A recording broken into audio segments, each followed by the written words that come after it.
Welcome to Mash the Gas Podcast. Mash the Gas Podcast. Your weekly breakdown of every NASCAR Cup Series race.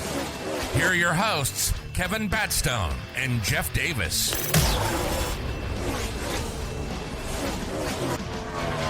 Welcome back, race fans, to another episode of Mash the Gas Podcast. My name is Kevin Batstone. Joining me shortly, Mr. Jeff Davis, here to break down all the action from the Hollywood Casino 400 presented by ESPN Bet at the Kansas Speedway. Bringing it in here, the round of 12 kicking off. Jeff, who mashed the gas the hardest this weekend out in Kansas? Well, Kevin, we had another spoiler. That's 2 out of 4 spoilers for the playoffs this year. He led 52 laps in that number one car, getting his 5th Cup win and his first win this year. That'd be Ross Chastain, Kevin. No, I'm surprised that it took him this long into the season to get a win, but I think we're going to see more of this. I really do. With this playoff format, with this next-gen car. We saw it with Chris Buescher back at Watkins Glen. We've seen it now with Ross Chastain. I think we're going to see more non-playoff drivers continue to win races. Let's not forget, Jeff, last year in Phoenix when Ryan Blaney won the championship, Ross Chastain was the winner of that race, which really got no recognition. He got a little bit more this time, being that this wasn't the end, but it's a big win for those guys. Got to smash the melon. Big deal for Kubota Tractors. So, congrats to everyone on that organization for Trackhouse. Yeah, I love it how he always gets out there on top of his hood and smashes that melon down there on the track. First time we've seen it this year. I loved how they were talking about, they leave that watermelon in the trailer or in the hauler until the race is officially called. They don't want to jinx themselves. They got out there and smashed it up, Kevin. That's become the staple for sure. And, a lot of questions around the garage area. Of course, I had the privilege of being out there all weekend. I got to hang out with some great Kansas fans. Just a great weather was fantastic. It was a great race weekend. But a lot of people were giving Chastain a little gripe about the beard. Maybe that's what he needed all along, Jeff, was to get rid of that sucker. And now he's going to start winning races. Yeah, I was kind of thinking that as well. I'm like, look at that, man. He shaves his beard and all of a sudden he starts winning. So, it was a very interesting race. We had a lot of comers and goers. The one thing I kind of noticed about this race, Kevin, and you tell me your thoughts because you were actually there live and in person, but in the playoffs, I think a lot of these drivers are really chasing those stage points, not necessarily positions for the wins. And so you have different cars being able to, they're not concerned with, the non-playoff drivers are not concerned with playoff points. So they're going to have different pit strategies than a lot of these playoff drivers, Kevin. Yeah, I think that's just kind of the product of what we have currently. And you're going to see more conservative racing amongst the playoff drivers, whatever that looks like. We talk about kind of flipping the pit script a little bit and the way that guys will pit with 2 to go, stay out at the end of the stage. We're seeing a lot of that, a lot of back and forth. And that's, I think, how you're going to see a guy like Kyle Busch, a guy like Ross Chastain, a Chris Buescher, a Ty Gibbs. I think that's the way that those guys find victory lane, is to kind of do opposite of what the playoff guys are going to do, get off their pit strategy a little bit, hope for a caution late to tighten it up. And that's, I think you're going to continue to see that, especially on a tracks like the mile and a half, Jeff. That seems to make the most sense. Dega, the Roval, that's its own beast over there. But when we look ahead to places like Las Vegas and Homestead, I absolutely see these non-playoff drivers trying to do the exact same thing. I think they will as well. I mean, Kyle Busch, man, he's feeling down and out. I mean, he came in P19 after this race. When they interviewed him, he just said, "I'm numb. I don't know what to do." And I was actually kind of pulling for Martin Truex Jr. in that old 19 car, Kevin. He was getting up there. I thought he was doing really well. Pulling for him. He did come home P3, but I really wanted to see him get that win, Kevin. A lot of Truex fans out there in Kansas thought the same thing, Jeff, especially when he started running up in the top 5 there. We know he's on his way out. It'd be great to see him get that win. And same goes for the 8 of Kyle Busch. He started to have a really good race situation setting up there for him. Just got better as the race went on, got off sequence like we talked about, was able to get track position, and then, was just trying everything he could to get that extra 1/10 of a second to stay ahead of the one of a charging Ross Chastain, and just kind of got in that bad position. I don't think Chase Briscoe necessarily did anything wrong off of turn 2. It's just that aero pocket that we talk about on corner exit. Happened to Denny Hamlin at Michigan that put him in the grass. We've been seeing that a lot with this next gen car, but I think Kyle was just a touch too aggressive there, Jeff, and it cost him a win. Yeah, it did, Kevin. I don't think there was any contact there either. I rewound it a few times, watched it a couple times, and he gave him enough space, and there wasn't any contact. You're right. The aerodynamics of the car just got him a little bit loose, and unfortunately, took him out of contention for the win. And even Chase Briscoe after the race was saying, I gave him an entire car length and a few inches. I loved how he said I gave him the car length or the width of the car and a few inches. So that just shows how good these drivers are, where they can manage their cars up against the wall wall or in those tight positions. But unfortunately, it did take Kyle Busch out and he couldn't handle it. But it's really weird to me seeing Kyle Busch and the 19 of Truex Jr., neither one of them having a win this year, Kevin. A lot of things are strange, right? And I just think that kind of ties back to this next gen car and just how difficult it is with this playoff format, with the way these races are run. We've talked about kind of the equipment struggles with RCR. Truex, obviously with Joe Gibbs Racing, great equipment, but just seems to be snake bit a little bit, has some bad luck. Had a fast car though. I mean, bringing home third, led 5 laps, nothing to be too upset about with Truex, but everybody wants to see him go out, kind of on top with a win. So we know he's not going to be competing for a championship now, but if he could find victory lane, obviously Kyle Busch only has 6 more opportunities to get that win, to keep his streak going to 20 years. It's a lot of pressure, especially when you have the tracks that we have coming up here in the round of 12. Yeah. And these playoff drivers too, it's, oh man, I'll tell you, talk about shit luck, man. Kyle Larson, it reminded me of the very first race of the playoffs, man. He's got a tire that goes down, hits the wall, out early. I mean, not out of the race. I mean, he brought home what, P26, I believe. Yeah, P26. But he came in as the leader of the playoff points. He was 39 points in the positive, and now he's only down to 18 points. So he's kind of middle of the pack. I think he'll still do well and make it to the next round. But it just goes to show anything can happen in these races and get knocked out or knocked down quite a few points, Kevin. Yeah, I mean, we saw it in the first round, as you just mentioned. You really can't afford to have a bad race. And, 26th isn't as bad as 38th, right? I mean, 12-point difference there. That could make all the difference. So they were able to salvage, a decent day. He did get back on the lead lap there. I think everybody was kind of waiting to see what the 5 could do with that. Made it up to a, 12th, was contending for a top 10 there for a bit, got shuffled back, and just had to settle for that 26th place finish. But being 18 to the good, going to Talladega is probably not the best feeling in the world. I mean, we know what can happen there. You get taken out in the big one, and now you're battling on a cutoff line going into the Roval, which probably isn't the worst track for a guy like Kyle Larson, but that's just the way this playoff, format is set up. And you have one bad weekend in Kansas, you get caught up in the big one at Talladega, and now you're in a must-win at the Roval. Yeah, I mean, this was a round of 3 where it was like Kansas to me was the maybe not easiest one to predict of the 3, but I think we've got a lot of more skepticism in the Roval and at Talladega for some of these drivers. So we're just gonna have to see what they can do. But I'll tell you who I was really impressed with was old Chase Elliott. Had to replace his engine, started at the very back of the line and wound up with a top 10 finish. He finished P9, Kevin. Yeah, pretty good day for those guys. I mean, we were there on Saturday, and when the 9 went out to qualify, that thing sounded horrible, Jeff. Barely made minimum speed, was down a cylinder. They had no choice but to go to a replacement motor and start in the back. And we saw on lap 1, pandemonium on lap 1 that Chase Elliott had to tiptoe around. And that's, kind of what we've seen at Kansas. Kansas has really started to evolve over the years since the repave in 2012. It's so slick now, Jeff, and that line is right as close to the wall as you could possibly get. We saw it a lot in the Xfinity race. That Amarola was holding off Cole Custer. We saw it a lot in the Cup race. Those guys that could run right up on the wall were really carrying a lot of speed. And that's just, kind of one of the differences that I feel Kansas, compared to the other cookie cutter mile and a halves, like Texas and Charlotte Oval, even Las Vegas, those tracks have very different characteristics. And Kansas is kind of becoming, very slick. I think Alex Bowman was saying every year we come here, we're getting more sideways off the corner, and there's only so much grip up by the wall. And the other thing about Kansas that I really like is, like you said, you can see these guys running 4 and 5 wide throughout the entire race. So a lot of really, really good racing in Kansas. We've talked about it before. I'm glad that they still do 2 races a year out there. And speaking of points, man, Alex Bowman, I think he's thriving right now, Kevin. I mean, over the last 4 races, he's only earned 53 stage points, which is not too bad, but he's earned at least 1 stage point in every playoff race so far this year, and which leads all playoff drivers. I mean, he's earned 3 top 10 finishes. He's led 46 laps over the playoffs.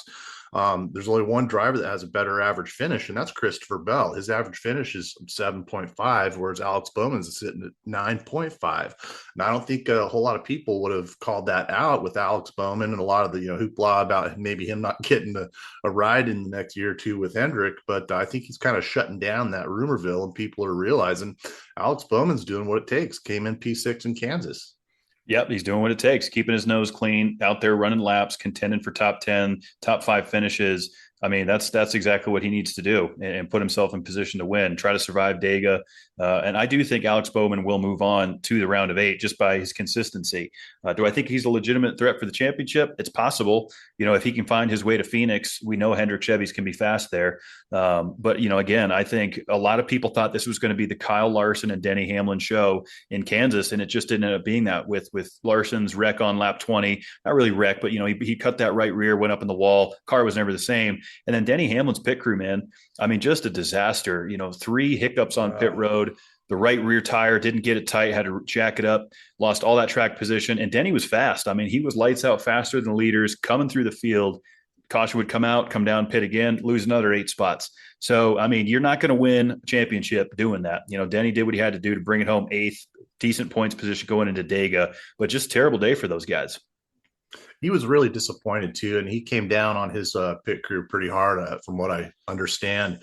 Because like you said, just terrible pit stops there. It is absolutely just you can't do that if you're going to be a champion. As far as winning in Phoenix, so it's really hard to see him struggle like that. I mean, he's still in the positive. I'm looking at the playoff standings right now, and for the most part, they're kind of standing where I thought they would at this point right now, as far as who we have in the top 8, the cutoff line. Tyler Reddick kind of surprises me that he's a little, 4 points below that cutoff line, but I'm pretty surprised to see Joey Logano only 4 points above the cutoff line, Kevin. Yeah, and he's kind of maintained that position, coming out of Bristol, starting the round of 8. Didn't have a great day in Kansas, but didn't have a terrible day, and so I think those guys are just going to kind of hold their breath through Dega and might be in a points battle position, come the Roval for the cutoff position. But, we talk about guys below the cutoff line, Chase Briscoe, 25 to the negative, and Austin Cindric, of course, having that issue there in turn 3, pancaked the left front, had to come down, killed his day, 29 to the negative. I would say those guys have to be thinking must win at Talladega. We know Penske can win there. Ford's done pretty well there. I feel like the only way Cindric moves on is winning Dega this Sunday. Yeah, I think that's the only chance he's going to have, being as far down as he is. I think he's 29 points to the negative, and Chase or Austin Cindric, finished P34. But Chase Briscoe, he's in that same situation. Like you said, 25 points to the negative. So you're going to have to look at it as I need a win to make sure that I'm going to be above that cutoff line. I don't think he's going to be able to get enough points with the drivers that we have already so far up there that, it's going to be hard to gain that many points and move on to the next round. It's just going to be interesting to see, is there a possibility here that we can go the whole round of 12 without a playoff winner? And I think the answer is yes. When you look at what just happened in Kansas with Ross Chastain, we look ahead to Talladega. We know anybody can win that race, Jeff. And then we talk about some road course ringers that could get in and shake it up at the Roval. I think there's a good possibility that nobody advances on a win and it comes down to a straight point battle at the cutoff. There's a very damn good chance of that for sure. I mean, if you look at the top 10 drivers in Kansas, 6 of them were playoff drivers. The other 6 finished outside of the top 10. So it's going to be really interesting to see these next couple races because they're going to have solid finishes unless you're William Byron. I mean, even William Byron at 30 points in the positive, if he has 2 crappy races in a row, he could be out. I've kind of got him moving on my list for the Final 4. But it's really getting tough. I mean, Ryan Blaney, I think, is doing a damn good job. He came in P4 there in Kansas, and he's sitting second in points right now, in the positive by 28 points. So as far as Penske overall, it's cool to see all 3 of their drivers, but I think Austin Cindric's definitely behind the 8 ball, Kevin. Yeah, he's definitely the weakest of the 3. I would agree with that. And, if you'd asked me a couple of weeks ago, I'd say Joey was the strongest, but we're kind of seeing what Blaney did a year ago. And that's just remain consistent, go up, battle for top 5s, put yourself in position to win, which, oh, by the way, Ryan Blaney won this race a year ago at Talladega to solidify his position in the round of 8. So, a lot of good momentum for those guys. They're trying to defend their championship and go back to back. I do see Ryan Blaney easily moving on to the round of 8. And, we talk about 2.5 miles and a half mile, good opportunities for consistency to get the 12 to Phoenix on consistency alone. I don't think the 12 necessarily needs to win to make it to Phoenix if he keeps running like this, Jeff. Yeah, I'm kind of pulling for Ryan Blaney. I really am. I like the 12 car. I like the guy's attitude. And, opposite of Ross Chastain, Chastain had to shave that beard to win. Ryan Blaney's getting that mullet back in style. He's growing that hair out. So, I think the 12 is doing a damn good job. And as long as he keeps it consistent like he is, he's easily going to make that round of 4, Kevin. Yeah, I think so. My round of final 4 has changed a little bit throughout the season, but for the most part, we've kind of remained consistent with some of the picks we think. Obviously, Kyle Larson is the favorite until he isn't. I just still feel that. And I think we would have had a much different outcome to that race. Had that tire not go down, I think Larson really would have been contending up in the top 3 with his teammate Willie B there. But a lot of lead changes, Jeff. Kansas it really has created for great racing these past few years in this next gen car. I would say it's honestly one of the next gen's best racetracks on the circuit as far as 4 or 5 wide passing, getting on the apron on restarts. We saw what happened there in the spring with the closest finish. It just puts on for a great show. And then you have a guy like Ross Chastain come up there and win the race. I didn't really have Ross on my radar, but man, he did what he needed to do, leading those 52 laps, get around Kyle Busch and hold off a charging William Byron to win this race. So definitely wasn't an easy task, but he got it done. And Kansas, like you said, man, it's a great track. It's not too often where you see 30 different lead changes in the race. I mean, that's something we see in Daytona and Talladega. We see that quite often. Yeah, you might see 30 lead changes, but you don't see that very often on 1.5 mile tracks or shorter tracks. It just doesn't happen. So the racing there in Kansas, I was pretty excited for the whole race. It was fun, man. I mean, Christopher Bell, he definitely was mad fast. And if that kid could stay out of the wall, Kevin, he twice, 2 different times, he tapped that wall. And I think that's what took him down as far as contention for the win. A lot of speed out of that 20 car all weekend. We were watching him in practice and qualifying and just lights out fast. 3rd straight pole at Kansas. Definitely had the 20, in my top 2, if not winning that race. And I think he definitely would have had he not gotten that wall. But again, it just goes to show you it's that fine line at Kansas now. It's almost become, we talk about the Darlington stripe, it's almost turned into a Kansas stripe because of how much speed there is, but it's so risky. Your car gets so loose up there, outside, you get the marbles under your tires. And we had so much rubber on the racetrack, Jeff. No rain out there that was washing it off. We had the ARCA, we had the truck, we had Xfinity, we had practice sessions. The track was extremely rubbered in. So the grip level was really, really high. But yeah, I mean, Christopher Bell, 7th place finish, not the worst. He's definitely got speed. Those Joe Gibbs Toyotas were bad fast for sure. And I think, going into Dega, the plan has to remain the same. There's no way that Denny Hamlin is going to be able to try to do what he did at Atlanta. I just don't think that's going to be a winning strategy. But what is at Talladega anymore, Jeff? They're getting ready to change up some things going into Dega, which we'll get into here in a sec. But there is no planning for Dega. You just have to survive. And we can tell that from just all the years past on these what we call plate tracks. The top 10 is almost always different. Very rarely do we see someone that consistently finishes in the top 10 over the last few years. It just doesn't happen. Like I said, there's too many variables. Getting caught up. I think that the thing with these days is you have to stay up front. You have to stay up front to not get in that wreck. And even then, let's say you start lapping some guys, and luckily it's pack racing. But you never know what's going to happen in Talladega. So it'll be interesting. But I will say a real quick shout out to Bubba Wallace. I know he didn't have the greatest of day in Kansas, but I think it's because he had a child on, well, not his wife did, Amanda. They had a baby on Sunday, Kevin. Yep. They introduced me to little Bex Hayden is what his name is. Kind of a cute name. So he's not in contention for the playoffs or anything. I know he wanted to have a solid day, but I just want to give him a shout out and congratulations for the newborn. Yeah, that's pretty exciting for him for sure. So congrats to Bubba and the family on that. Not the weekend that 23XI was looking for. I mean, him and his teammate Tyler Reddick just weren't a threat like we thought they were going to be. Reddick winning this race a year ago, Bubba Wallace winning this race 2 years ago. We really thought 23XI was going to have a bit more speed. So those guys just missed something a little bit there. Obviously Reddick being a playoff driver, he's going to need to tighten that up going forward. But for Bubba going to a track that he has a win at, he's shown he's been good on super speedways in the past. I'm sure Bubba's feeling pretty good about this weekend. Yeah. And I think, like I said, I don't know. He's probably just distracted a little bit for Kansas. I'm not quite sure. But he definitely does very well in the plate racing. So definitely someone you want to keep your eye on for your fantasy teams.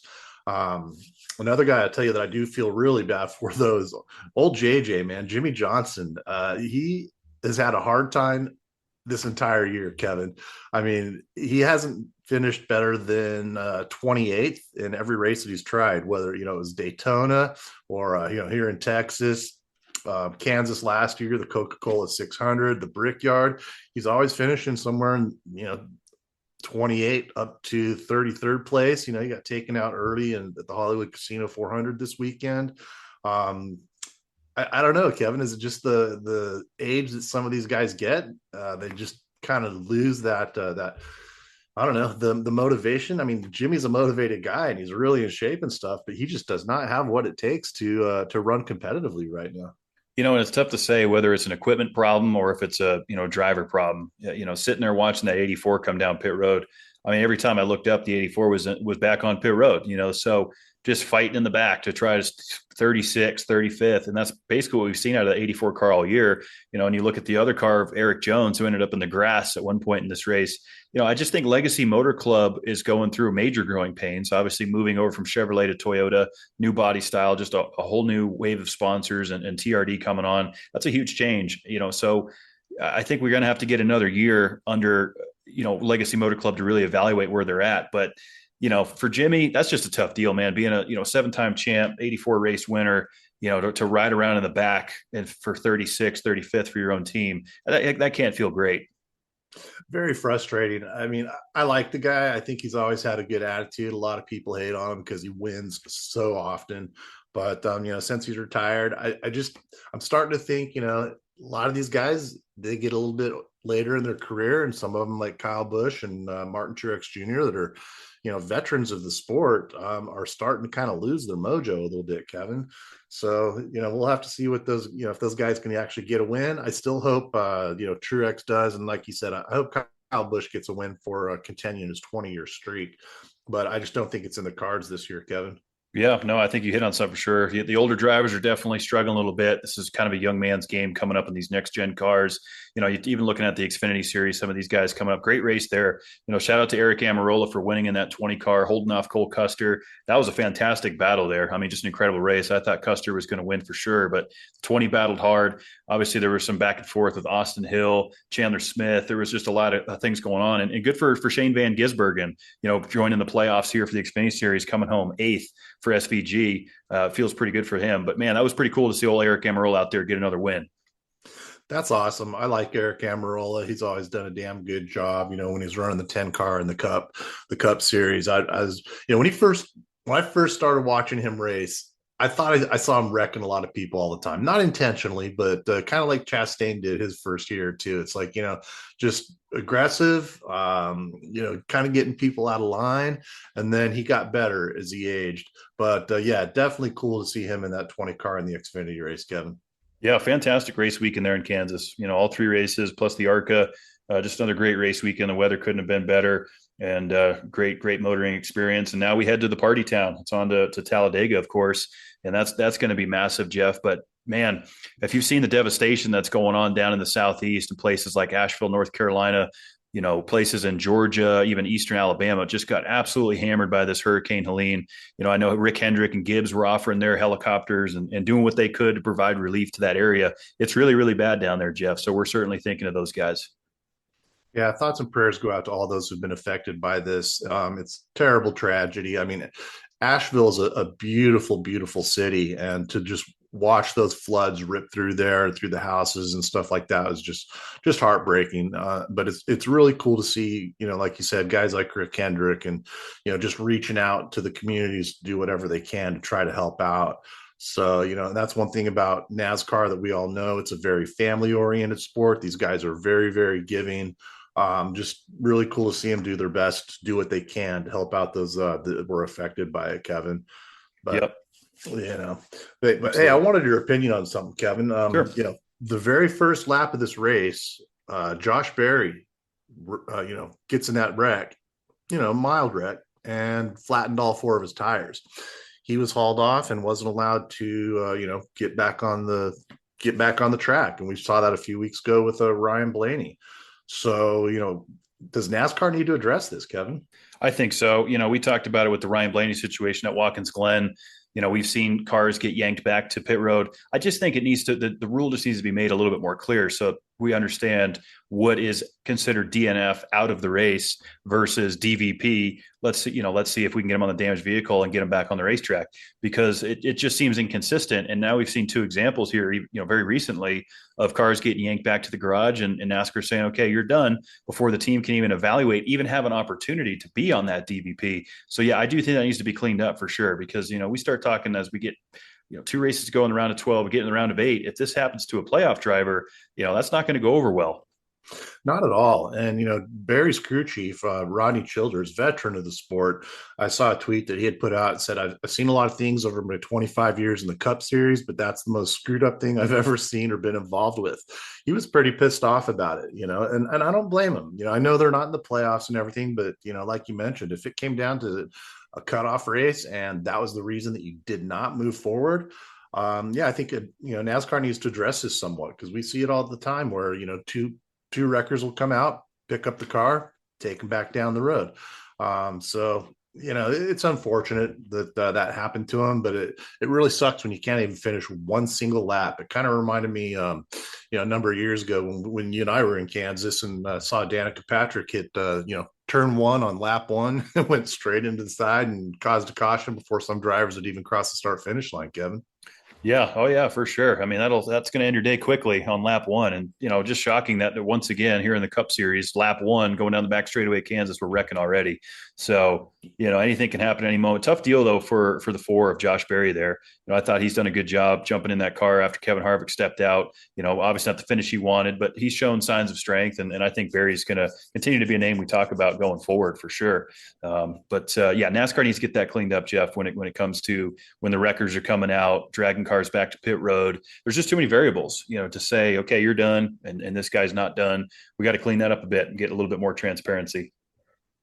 Nothing's more frustrating than getting out to the track, running qualifying, getting in the race, in less than 2 minutes, your day's done, you're gone, and just pack it up and leave. At least that's a track where they can actually start packing stuff up and actually leave the track, whereas in Bristol, you're stuck. You have to watch the whole damn race, Kevin. Yeah, or like a North Wilkesboro where Ricky Stenhouse just sat around in his Lululemons waiting to punch Kyle Busch in the face. That's what happens when drivers can't leave the track. That aggression just builds and he gets frustrated and more frustrated. Yeah, that was pretty damn funny, Kevin. I love it. But we're on to Dega. It's, this is a big one, of course. Everyone loves it. Truck Series are going to be in town this weekend, followed by the Xfinity Series and then Cup Sunday. So we got the triple header again. Always just action-packed, Jeff. I mean, it's hold your breath the whole race. We're going to see comers and goers. But I think it's important we talk about what NASCAR put out today as far as implementing some changes here to the aerodynamic package. And really, I've read through this, Jeff. Obviously, they're going to have some roof rails. They're going to have some fins. There's going to be beneath the right side to try to keep this car on the ground. That's kind of the objective, is to keep this thing from flipping, which I think they're getting closer and closer to doing. But I just don't know how this is going to impact the racing. I understand we want to keep the wheels on the ground. I understand that. But if we don't do something about the drag that these cars have, there's so much drag in this next gen car that when they step out of line from, if they're 2-3 wide, you get in the middle, or if you get to the high side and there's no one there to push you, you're done. There is no drafting your way back. There's no bump draft. It's not like the old days. So I don't know what this aero package is going to do to the quality of the super speedway racing. Yeah, that third fin on the rear window, I just don't know what to think about it, Kevin. I mean, how much more can they do to create the aerodynamics to where these cars don't flip? And obviously that's the objective, but I just don't. How much can we change this car? I don't know, man. It's like we changed the tracks on the back straightaways. We've gotten rid of a lot of the grass and stuff. Well, that didn't help. Cars still flip, and I think some of the cars even hit the wall even harder without having that grass to kind of slow them down. So whether it's between changing the cars or the track, as far as the elements of the track itself, I'm not quite sure, Kevin. But, to your point, back in the day, we've talked about this before, old Dale Jr., when he was running, he would, it doesn't matter where he qualified. He would drop to the very rear of the pack and sit there and watch the race until about, 2/3 of the way through. And then he'd start mashing that gas and charging towards the front best he could, Kevin. Which, going back then, I didn't even really like that style of racing back then. But if I had this versus that, I would take the old style because the drivers were in more control. The driver had the ability to drop back, find that air, make those passes, very methodically back in the Earnhardt way. Earnhardt used to dominate Talladega, whereas now it's just a very different style of racing. I mean, you hold it wide open. You try to protect the lane. You go with the lane that's moving. You go with the energy because we see these tremendous runs. And, we've talked about the horsepower, the lack of horsepower at the short tracks. I think that there's too much horsepower now at the super speedways. If you have a big, heavy car with a lot of horsepower and a lot of drag, that's going to create for very difficult opportunities for drivers to pass. It all comes down to choosing that lane that has the energy in it. Whereas if we pulled that horsepower out a little bit on the super speedway and gave that horsepower to the short track, I think we'd have a more balanced result. It's hard to say without testing it. It is. And Carl Edwards, man, he actually was just talking about that. He wants to come back out and do a one-off, but he said he would not do it with the horsepower that's being provided on the short tracks. And, a minute ago, we were kind of chatting about these drivers that kind of, fade out a little bit the older they get. I would say about the only driver I can remember that went out pretty much on top would be Carl Edwards when he tied for, first place in the championship with Tony Stewart, but Stewart got the cup because he had more wins in the playoffs, but they tied exactly for points. And then, out of the blue, Carl Edwards steps on out and he kind of went out on top, even though he didn't win the cup. You know what I mean, Kevin? He definitely, was a guy that could win races. Obviously tied Tony Stewart there. That's probably the highlight. And then kind of ran, in the 19 car for just a little bit there for Gibbs. And that's how we got Daniel Suarez into the Cup was when, Edwards said, "Hey, I'm out of here mid-January." And basically they had to turn to their TRD development and brought Suarez up before he was ready. But Suarez in a great position now at that 99. He's got a great path ahead of him. But look, you got a guy like Edwards. I don't think he would want to run Talladega or Daytona. I don't think he was alluding to that. But if he were to run his home track at Kansas Speedway or some of these others, he's going to want more power in it, especially on the short tracks. Something's going to happen with it, Jeff. There's been too much buzz about it. We hear the guys over at Dirty Mo on the teardown, heard Denny talking about it, Dale Jr.'s talking about it, we're talking about it. Something's going to have to give here. Yeah, absolutely. I mean, we just need to give more, like you said, more horsepower to the short tracks, a little less horsepower on the super speedways. But, it's just one of those things that NASCAR is going to have to figure out. And next week going to Talladega, I do think it's pretty damn cool that Chase Briscoe in the 14 car is going to be running a paint scheme for old Tony Stewart. The Rush Truck Center 14 car, awesome paint scheme. I don't know if you've seen it or not, but he's going to do that throwback at Talladega this weekend, Kevin. I love it. That's pretty cool. And I'm sure Smoke will appreciate that as these races are winding down for Stuart Haas's involvement. Tony obviously still over there battling for an NHRA best position he can in the Top Fuel Series. I don't really feel he's in championship contention, but it's cool to see at least his car out there still in the playoffs. That's going to be a fun, paint scheme. Talladega, it seems like we always kind of run some interesting paint schemes. Always a sellout, never a question there. Huge Talladega infield party, Jeff. It's going to be chaotic, and once again, we're going into Dega with another aerodynamic package. I think back to when we were racing the car tomorrow, back in the late 2000s, 2010s, we had a separate car that we would bring to Talladega when they would run the car tomorrow. So this isn't anything new. If you're a new NASCAR fan, they have been trying to figure out super speedway racing for the entire time that I've watched this sport. And I don't think they're ever going to get it right, Jeff. It's just going to be a constant revolving door of super speedway racing. And it's going to look different every time we do it. Absolutely. It's just the way those tracks run. So it's going to be really fun to watch the race. I'm having a hard time deciding on who I want to throw in on my fantasy team, Kevin. It's tough to call this race. I mean, the only person I could really think of, and I really don't want to use him for this race, is William Byron. He's got a top 10 both, in the springtime of this year and last year, October 1st for Talladega. He's someone that I'm looking at. Chase Elliott's another one I'm looking at. But Chase Briscoe, I think he might do a pretty damn good job as well. I think those are some pretty good picks, because people got to think here. You want to be cautious with your picks. You don't necessarily want to burn somebody that you're going to finish 38th because you get caught in the big one. But you also don't want to miss that opportunity. So I always think of guys like Brad Keselowski, great plate racer. RFK has shown speed. We know Brad knows how to get it done. I mean, we go back to the spring race earlier this year, Jeff. BK finished in second to Tyler Reddick. So I think that's a good pick. Ricky Stenhouse Jr., if you're looking for a dark horse, Ricky just always seems to find a way to be in the top 5, top 10 on these super speedway races if he doesn't wreck or pull his typical Ricky Spinhouse ways, And then, of course, working in just some random guys. Anthony Alfredo, Daniel Hemrick. I mean, you just never know. Harrison Burton coming off a Daytona win. It's a roll of the dice, Jeff. Absolutely is. It's we see guys like you said, like Justin Haley, Ryan Preece, Ryan Herbst. These are guys that we just normally don't see. Todd Gilliland. Actually, Todd Gilliland finished. Let's see here, P12 last year, and then the springtime he finished P9. So maybe he's one to toss in there. Or actually, he finished P8 in the spring race, Kevin. Yeah, I mean, look, Front Row Motorsports is always fast on super speedways. We know Michael McDowell, we know Todd Gillen, we know these guys can show up with cars that possibly will qualify on the front row, Jeff. Question is, can they stay up there? Are they going to get freight trained? But I think those are kind of the guys. And this is an opportunity to rest, your Ryan Blaney's, your Blaney's, your Logano's. If you're feeling aggressive and you want to run them, smoke them if you got them, sure. But I think we're almost kind of transitioning into thinking like the playoff guys are, playing conservatively, trying to protect your points, pat them a little bit, and just hang on for dear life here at the Yellowwood 500 at Talladega. It's going to be a fun race, Kevin. I mean, as much as we talk shit about the plate tracks, just because it's such an inconsistent, you just can't predict it. It's always so inconsistent, but it's definitely going to be a fun race. Can't wait to watch it. Yeah, looking forward to it. Obviously, for the remainder of the Cup schedule, Jeff, the race will be streaming on the NBC Sports app and then also on national NBC. So you don't have to worry about USA for the rest of the year. And the CW will continue their coverage for the Xfinity Series. Should be good. 2 Eastern this weekend. There is a chance of a little bit of rain, I'm hearing, Jeff. Another tropical storm in that area could change paths. We might see rain. I'm hoping we don't get a Monday race. We know there's no lights at Dega. So let's head on down there to old Alabama Superspeedway. And what do we do, Jeff? Mash the gas. I feel the engine screaming back. I feel the sweat